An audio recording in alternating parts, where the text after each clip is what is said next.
Ini diceritakan oleh Hudzaifah, ya. Hudzaifah al-Yaman. An Hudzaifah, dari Hudzaifah qala, dia berkata, "Shalaitu ma'an Nabi sallallahu alaihi wasallam dzata lailatin." Aku salat bersama Nabi sallallahu alaihi wasallam pada suatu malam. Qala, Hudzaifah melanjutkan, "Faftatahal Baqarah." Rasulullah memulai dengan surat Al-Baqarah. Jadi Rasulullah salat malam ini memulai dengan membaca surat Al-Baqarah. Faqara'a, maka Rasulullah membaca surat Al-Baqarah itu hatta balagha ra'sal mi'ah, sampai di ujung ayat yang 100. Nah, jadi Rasulullah memulai dalam salat malam itu membaca surat Al-Baqarah. Beliau membaca sampai di ujung 100. Faqultu, maka aku, nah ini kata Hudzaifah, berkata, yarqa. Mungkin Rasulullah ruku ini sudah 100 ini. Thumma madha. Nah, ternyata Rasulullah tidak ruku, malah terus membaca. Ya, terus membaca hatta balagal mi'atain, sampai kepada 200. Waduh, subhanallah. Jadi 100, Hudzaifah menyangka Rasul akan ruku, ternyata thumma madha, ya, kemudian beliau melewatinya hatta balagal mi'atain, sampai 200. Faqultu, Hudzaifah mengatakan, aku mengatakan lagi, yarqa. Rasulullah kemudian mungkin ruku ini. Thumma madha, kemudian Rasulullah pun melewati itu, ya. Hatta khatamaha, sampai menamatkan surat Al-Baqarah. Subhanallah, ya. Surat Al-Baqarah dilalui. Fakultu, karena sudah khatam, yarqa. Mungkin ini Rasulullah ruku, sudah tamat Al-Baqarah. Thumma ftataha surat Ali Imran. Kemudian Rasulullah melanjutkan membaca surat Ali Imran hatta khatamaha, sampai Rasulullah menghatamkan surat Ali Imran. Fakultu, kata aku Hudzaifah, yarqa. Mungkin Rasulullah ruku. Qala thumma ftataha surat An-Nisa. Ternyata beres surat Ali Imran, Rasulullah SAW kemudian masuk ke surat thumma ftataha surat An-Nisa. Kemudian Rasulullah itu membaca surat An-Nisa. Faqara'a. Ya, kemudian membaca surat An-Nisa, thumma raka'a, kemudian ruku. Allahu Akbar. Jadi rakaat pertama wajar kalau kaki beliau bengkak itu, jadi membaca surat Al-Baqarah, kemudian surat Ali Imran, dan surat An-Nisa. Ya, ini kata Hudzaifah. Faqala fi ruku'ihi, kemudian Rasulullah berkata di dalam rukunya, Subhana rabbiyal azim. Rasulullah membaca ini. Qala, kemudian Hudzaifah mengatakan, wa kana ruku'uhu bimanzilati qiyamihi. Allahu Akbar. Wa kana ruku'uhu bimanzilati qiyamihi. Dan ruku'nya itu sepanjang berdirinya, ya, sebanding dengan berdirinya. Ini luar biasa, ini panjang banget, ya.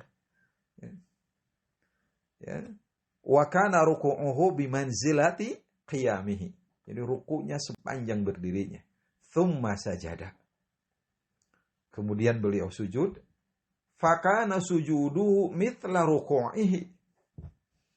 Dan sujudnya seperti rukunya. Panjang itu. Wa qala fi sujudihi. Dan beliau mengatakan di dalam sujudnya, Subhana rabbiyal a'la. Allahu Akbar. Jadi rakaat pertama itu membaca Al-Baqarah, Ali Imran, dan An-Nisa. Kemudian beliau ruku. Rukunya sepanjang berdirinya. Kemudian beliau sujud. Dan sujudnya sepanjang rukunya. Wa kana idza marra bi ayati rahmatin sa'ala. Apabila Rasulullah melewati ayat rahmat, ya, ayat rahmat, beliau berdoa kepada Allah Subhanahu wa taala. Wa idza marra bi ayatin fiha adzab, dan begitu beliau melewati ayat azab, ayat siksaan, ya, ta'awwadha, beliau ta'awuz, minta perlindungan kepada Allah Subhanahu wa taala. Wa idza mara bi ayatin fiha tanzih lillah jalla azza wa jal sabbaha. Dan apabila melewati ayat penyucian untuk Allah, beliau bertasbih kepada Allah Subhanahu wa taala. Ini sangat wajar ya Bapak Ibu sekalian. Rasulullah Shallallahu alaihi wasallam kakinya bengkak-bengkak itu karena di dalam satu rakaat saja beliau membaca 3 surat.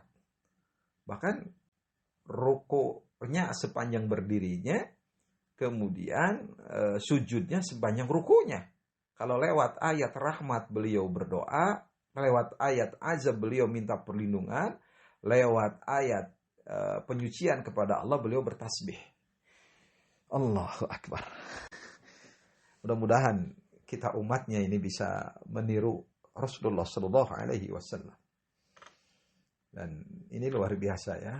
Ini mudah-mudahan ini menjadi motivasi bagi kita untuk melakukan salat malam terus.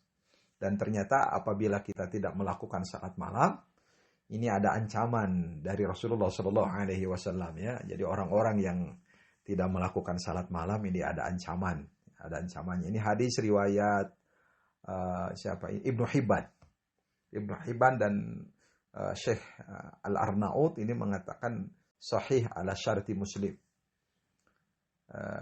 Rasulullah SAW bersabda, Inna Allah yubghidu kulla ja'zoriyin jawaz. Inna Allah yubghidu kulla ja'zoriyin jawaz. Sesungguhnya Allah membenci orang yang berhati kasar, sombong, angkuh. Gitu. Jadi orang-orang yang sombong itu orang-orang yang dibenci Allah. Bahkan di dalam hadis yang lainnya orang sombong itu akan dilemparkan ke dalam neraka. La yadkhulul jannata man kana lahu fi qalbihi mithqalu dzarratin min kibrin. Jadi orang sombong itu tidak akan masuk surga walaupun kesombongannya sebesar biji zarah. Ya.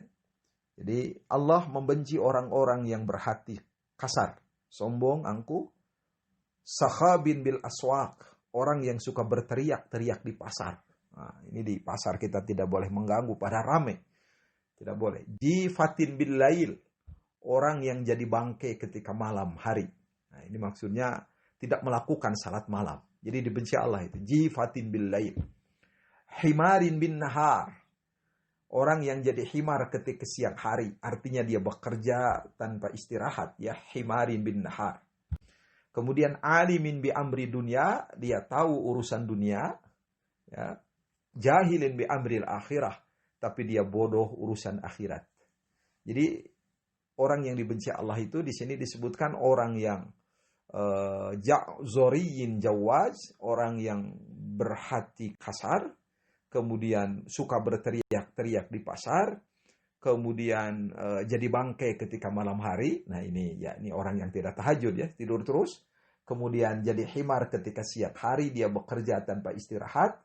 Kemudian alimin bi amri dunia, jahilin bi amril akhirah. Dia tahu urusan-urusan dunia, tapi dia bodoh urusan-urusan akhirat. Nah, mudah-mudahan kita diberikan perlindungan, ya, dilindungi oleh Allah dari sifat-sifat ini. Nah, Bapak Ibu sekalian, berarti ini ancaman buat orang-orang yang tidak mengerjakan sholat malam. Ini bisa dibenci oleh Allah Subhanahu wa Ta'ala. Dan apa saja keutamaan sholat malam ini, ya? Yang pertama, kita membaca ada hadis bahwa sholat malam itu adalah sholat yang paling utama setelah sholat wajib. Ya, ketika Rasulullah Shallallahu Alaihi Wasallam ditanya, ya, tentang sholat yang paling utama, ya, Rasulullah menjawab bahwa afdhalus shalah ba'da shalatil maktubah as-salatu fi jawfil lail. Itu dalam hadis riwayat Muslim, ya, bahwa salat yang paling afdal setelah salat wajib adalah as-salatu fi jawfil lail, yaitu salat malam. Jadi salat malam. Salat malam itu salat yang afdal. Salat di tengah malam, fi jawfil lail. Jadi salat yang afdal setelah salat wajib itu salat malam. Kemudian di dalam hadis yang lain ternyata sholat malam itu akan membuat kita terhindar dari gangguan setan. An Abi Hurairah radhiyallahu anhu anna Rasulullah sallallahu alaihi wasallam qala. Dari Abi Hurairah, semoga Allah meridhoi kepada Abi Hurairah. Sesungguhnya Rasulullah SAW bersabda, yaqidus syaitanu ala qafiyati ra'si ahadikum idha huwa nama thalatha uqadid. Setan itu mengikat kuduk kepala salah seorang di antara kalian ketika dia tidur, thalatha uqadin. Tiga ikatan. Yadribu kulla uqadatin. Kemudian setan memukulkan pada setiap ikatan itu sambil mengatakan, alaika lailun tawilun farkhud. Kamu punya malam yang panjang, maka tidurlah. Nah, jadi ketika kita tidur, Bapak Ibu sekalian, kita diikat oleh setan dengan 3 ikatan. Dan setan memukulkan 3 ikatan itu ya, ke dalam kuduk kita itu sambil mengatakan, alaika lailun tawilun farkhud. Kamu punya malam yang panjang, maka tidurlah. Nah, jadi orang-orang yang tidurnya sangat lelap itu hati-hati gitu ya. Jadi setan mengatakan alaika lailun tawilun farkhud. Kamu punya malam yang panjang, maka kamu tidurlah. Fa in istayqadha, apabila dia bangun, fadzakarallah, kemudian dia berzikir kepada Allah, in hallat uqdatun, maka satu ikatan terlepas. Ya. Jadi bangun tidur kita berzikir kepada Allah, membaca doa, bangun tidur, in halat uqdatun, maka satu ikatan lepas. Fa in tawaddo'a, ketika dia berwudu, in halat uqdatun, maka terlepas juga ikatan selanjutnya. Nah. Fa in shalla, ketika dia sholat, in halat uqdatun, maka satu ikatan lepas lagi. Jadi 3 ikatan yang setan ikat ke dalam kepala kita, kuduk kita itu akan lepas apabila bangun tidur kita membaca zikir kepada Allah, membaca doa bangun tidur, kemudian kita berwudu, dan ketiga sholat malam. Fa asbaha, nah nanti pada pagi harinya, nasyitan thayyiban nafsi. Maka dia akan jadi orang yang semangat, ya, thayyiban nafsi, dan jiwanya tentram. Jiwanya baik. Wa illa, nah jika tidak, jadi salah satu ikatan itu ada yang tidak lepas, Bapak Ibu, asbaha, maka pada harinya khabithan nafsi, dia akan punya jiwa yang kotor, kaslan. Nah, ya, dan dia pun malas dalam aktivitas.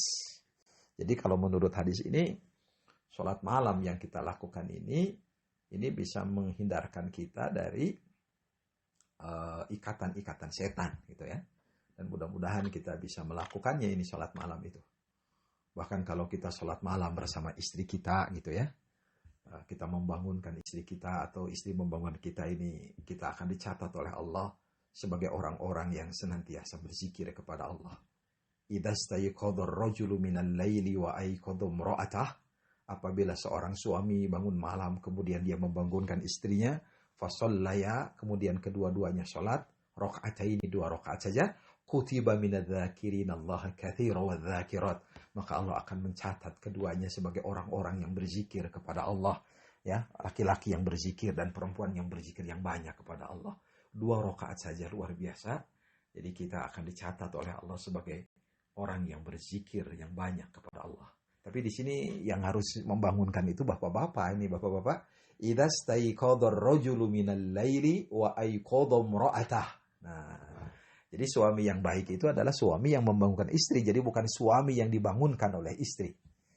Ya, ini saya masih ingat itu kata-kata Mama Ajengan ya sama saya waktu masih bergaul sama beliau mengatakan, almarhum, jadi kalau kamu ingin jadi imam yang baik, katanya kamu harus membangunkan istrimu. Jadi kamu tidak boleh dibangunkan oleh istri. Jadi kamu harus membangunkan istri. Itu kata Mama Ajengan dulu itu. Mungkin hadisnya ini ya. Itu idza staiqadha ar-rajulu minal lail wa ayqadha imra'atahu fa shallaya rak'ataini kutiba minadz-dzakirin Allah katsiran wadz-dzakirat. Ini hadis riwayat Ibnu Majah. Dan mudah-mudahan nih kita bisa membangunkan istri kita ya. Dan kita tahu bahwa sholat malam itu sarana kita untuk meraih surga. Ya. Jadi surga akan kita dapatkan Bapak Ibu kalau kita bisa sholat malam dengan sebaik-baiknya. Ini ada hadis dari Abdullah bin Salam. Abdullah bin Salam menceritakan, lama qadima Rasulullah sallallahu alaihi wasallam al-Madinah. Ketika Rasulullah SAW tiba di Madinah, injafalan nasu ilaih. Manusia berbondong-bondong menjemput Rasulullah sallallahu alaihi wasallam. Wakila, kemudian dikatakan oleh manusia, qadima Rasulullah sallallahu alaihi wasallam, telah sampai Rasulullah sallallahu alaihi wasallam. Kata Abdullah bin Salam, faji'tu fin nasi li anduro ilaih, dan aku pun datang di tengah-tengah manusia untuk melihat Rasulullah sallallahu alaihi wasallam. Falamma stabantu wajha Rasulullah sallallahu alaihi wasallam, ketika wajah Rasulullah telah jelas bagiku, araftu, aku tahu, anna wajhahu laisa biwadhin kadzab. Anna wajhahu laisa biwadhi kadzab. Aku tahu wajahnya bukan wajah pendusta. Jadi begitu Rasulullah kelihatan wajahnya oleh Abdullah bin Salam, padahal Abdullah bin Salam saat itu belum masuk Islam. Beliau mengatakan, araftu anna wajhahu laisa biwadhi kadzab. Wajahnya bukan wajah pendusta. Fakana awwala syai'in takallama bihi, yang pertama kali diucapkan oleh Rasulullah adalah, ya ayyuhan nas, wahai manusia, absyus salam, sebarkan assalamualaikum, wa at'imut ta'am, bagikan makanan, wa sallu bil laili wan nasu niyam, salat malamlah kalian ketika manusia sedang tidur, tadkhulul jannata bisalam, kalian akan masuk surga dalam keadaan selamat. Allahu Akbar. Ini mudah-mudahan kita bisa melakukan ini ya, Bapak Ibu sekalian, ya, salat malam ini. Jadi sarana untuk meraih surga, salat malam itu. Kemudian di dalam hadis yang lain ternyata salat malam yang kita lakukan ini merupakan sarana kita untuk menjemput doa agar doa kita diijabah oleh Allah Subhanahu wa taala. Ya, dari Abu Hurairah, Rasulullah SAW bersabda, yanzilu Rabbuna tabaraka wa ta'ala kulla laylatin hina yabqa thuluthul layl akhir ila as-sama'i dunya. Rabb kita tabaraka wa ta'ala, kata Rasulullah, setiap malam turun ke langit dunia pada sepertiga malam terakhir. Fayaqulu, kemudian Allah berfirman pada saat turun itu, may yad'uni fa astajibalah, siapa yang berdoa kepadaku maka aku akan mengabulkan doanya. Wa may yastaghfiruni fa aghfirullah, siapa yang minta ampun kepadaku maka aku akan mengampuninya. May yas'aluni fa u'tiyah, dan siapa yang meminta kepadaku maka aku akan memberinya. Ya, mudah-mudahan kita juga bisa melakukan ini ya Bapak Ibu sekalian. Jadi ketika kita salat malam di sepertiga malam itu, Allah turun ke langit dunia. Kata Allah, siapa yang berdoa aku akan mengijabah, siapa yang memohon ampun aku akan mengampuninya, dan siapa yang meminta aku akan memberinya. Allahu Akbar. Ya, mudah-mudahan kita bisa melakukan ini. Dan ternyata salat malam itu merupakan kebiasaan orang-orang soleh. Alaikum biqiyamil laili fa innahu da'abus salihin qablakum wa huwa qurbatun ila rabbikum wa maghfaratul lisayyiati wa manhatun lil itsm. Itu kata Rasulullah. Ya, hendaklah kalian salat malam, karena salat malam itu merupakan kebiasaan orang-orang soleh sebelum kalian. Salat malam merupakan sarana mendekatkan diri kepada Allah. Salat malam merupakan penghapus dosa kalian, dan salat malam merupakan pencegah dosa yang akan kalian lakukan. Ini mudah-mudahan Allah Subhanahu wa taala meringankan kita untuk salat malam. Dan ada beberapa hal yang membuat kita bisa mudah melakukan salat malam. Syekh Muhammad bin Sun Al-Uraifi menjelaskan, Bapak Ibu sekalian, ada beberapa faktor ya yang supaya kita bisa mudah melakukan salat malam. Yang pertama disebut ada faktor lahiriah. Nah, faktor lahiriah ini agar kita bisa salat malam, yang pertama kita harus tidur di waktu siang. Ya, kata Syekh Muhammad bin Su'ud Al-Uraifi itu. Ya, salat malam tidur di waktu siang itu, dalam hadis riwayat Tabrani, Rasulullah bersabda, ista'inu biqailatin nahar ala qiyamil lail. Ya, minta tolonglah dengan jalan tidur siang supaya supaya bisa mengerjakan salat malam. Ista'inu biqailatin nahar ala qiyamil lail wa bi aklatis sahar ala siyamin nahar. Nah, dan dengan makan sahur supaya kuat bersaum, ya berpuasa pada siang hari. Jadi ternyata ini faktor lahiriah ya, tidur di waktu siang. Kemudian ada juga hadis bahwa kita jangan terlalu banyak makan kalau pengen bangun malam itu ya. Ya, jangan banyak makan ya. Kemudian juga jangan terlalu cepat bekerja di siang hari ya, jangan terlalu cepat, jangan terlalu capek maksudnya. Jangan terlalu capek bekerja di siang hari ya. Jadi kita jangan terlalu capek, ini aspek lahiriah. Kemudian kita menerapkan sunnah mau tidur ya. Kita kalau tidur itu meletakkan tangan kita di bawah pipi kita sambil membaca Allahumma bismika amutu ahya. Nah, kemudian kita juga membaca surat Al-Ikhlas, kemudian surat Al-Falaq, kemudian surat An-Nas. Ya, kemudian kita baca itu, kemudian kita tiupkan ya, kemudian kita usapkan kepada seluruh jasad kita mulai dari kepala, wajah ya sampai ke jasad selama 3 kali itu kan dalam hadis Bukhari begitu. Ini aspek-aspek lahiriah ya. Kemudian kita punya azam yang kuat itu.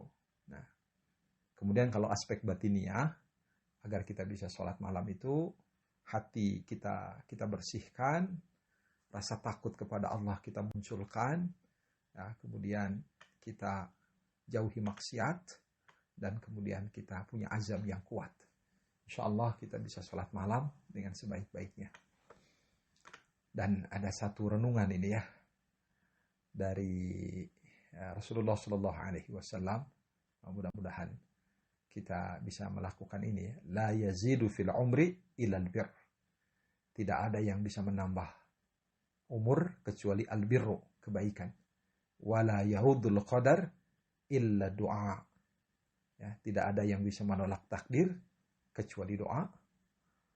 Wa innar rajula la yuhramu rizqa bi khati'atin ya'maluha. Dan sesungguhnya seseorang itu diharamkan rizkinya, dihalangi itu dengan dosa yang ia kerjakan. Ya.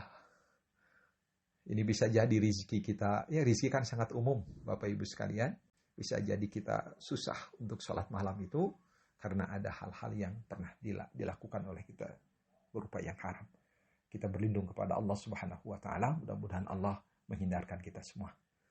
Demikian kajian kita saat ini tentang sholat malam. Insya Allah nanti kita lanjutkan pada kajian-kajian kita selanjutnya. Mudah-mudahan Bapak Ibu mendapatkan berkah Allah, dimudahkan untuk sholat malam, dan mudah-mudahan Majlis Ta'lim Al-Mustanir diberikan ya keberkahan, kita komitmen untuk terus menghadirinya, dan kita diberikan waktu yang seluas-luasnya, dan tentunya kita bisa terus memberikan kontribusi sebaik-baiknya buat ya yayasan kita, Pusat Studi Dakwah Al-Mustanir.